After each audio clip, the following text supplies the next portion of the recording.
every house in the West Bank actually has a number.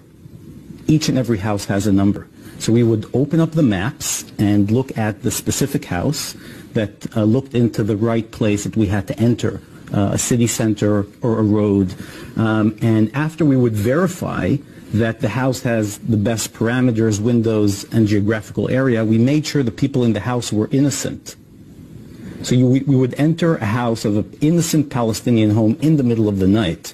But I would say that what motivated me eventually to break my silence was the piercing eyes of young Palestinians when I was barging into their house in the middle of the night. I could always justify it to myself, but those eyes, the anger, their fear, was what eventually helped me overcome that. A house of a physician in Nablus, for example, that I entered in the middle of the night, taking him, his wife, and his daughter, and pushing them in a room. If they wanted to use their bathroom or their kitchen or use their phone, they need permission from me.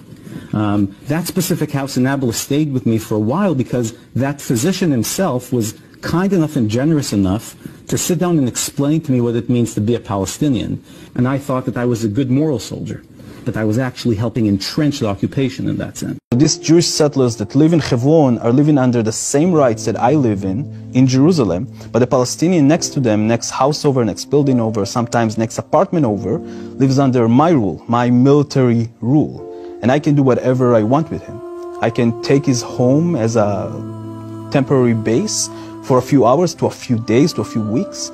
I can decide that I'm arresting the people of the house and tying them up to defense of my base.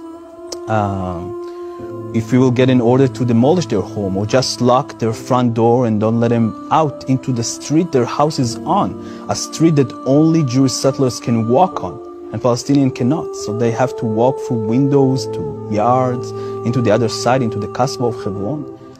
I think realizing all of that in a very, very early stage in my service helped me understood that someone was lying to me along the way.